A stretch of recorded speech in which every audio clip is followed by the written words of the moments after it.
How to choose a right mutual fund. So चांगला mutual fund प्रत्येकासाठी एकच mutual fund चांगला आहे का, तर असं नव्हे की म्हणजे क्लायंट ए असेल, क्लायंट बी, क्लायंट सी सगळ्यांना मी एकच फंड देत नाही. तर ती प्रोसेस असती, त्या प्रोसेसमधून गेल्यावर आपल्याला समजतं की कोणता म्युच्युअल फंड चांगला. तर प्रोसेसमधला पहिला टप्पा काय आहे की डिफाईन युअर गोल. तुम्हाला पहिले गोल ठरवावं लागतं की माझ्या इमर्जन्सी फंडसाठी मी ती इन्व्हेस्टमेंट करतोय का मला एक लॉंग टर्म इन्व्हेस्टमेंटसाठी म्हणजे रिटायरमेंट प्लॅनिंगसाठी करतोय किंवा मला 10 वर्षानंतर घर घ्यायचंय त्याच्यासाठी मी ही इन्व्हेस्टमेंट करतोय. हे पहिले तुम्हाला डिफाईन करावं लागतं की मी कशासाठी इन्व्हेस्टमेंट करतो, माझा गोल काय आहे. तर गोलमध्ये आपल्याला काय कळतं की आपल्याला हॉरिझॉन पण कळतो की मला 1 वर्षासाठी करायचंय, 5 वर्षासाठी करायचंय, 20 वर्षासाठी करायचंय. ते कळल्यानंतर आपल्याला ठरवावं लागतं की आपली रिस्क असेसमेंट किती, म्हणजे रिस्क ॲपिटाईट किती आपला, की सपोज मी एवढा मायनसपर्यंत माझे पैसे गेलेले बघू शकतो, माझ्या पैशांवरती मी एवढी रिस्क घेऊ शकतो.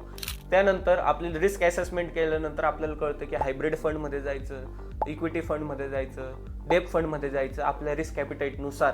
आणि त्यानंतर त्या कॅटेगरीमधला चांगला परफॉर्मन्स कोणता आहे, त्यातला फंड मॅनेजर कोणता आहे, फंड मॅनेजरचं हिस्ट्री काय आहे, त्यांना परफॉर्मन्स काय आहे, त्याचे एज्युकेशनल बॅकग्राऊंड काय आहे, म्युच्युअल फंडला रेटिंग कशी आहे, त्याचा एक्सपेन्स रेशो, एक्झिट लोड, हे सगळं काही बघितल्यावर आपल्याला भेटतो एक चांगला म्युच्युअल फंड. सो ही प्रोसेस जर का एका एक्सपर्ट ॲडवायझर कडून तुम्हाला करून हवी असेल तर त्वरित व्यंकटेश इन्व्हेस्टमेंटमध्ये अपॉइंटमेंट बुक करा आणि भेटूया आपण 1-to-1 मीटिंगमध्ये.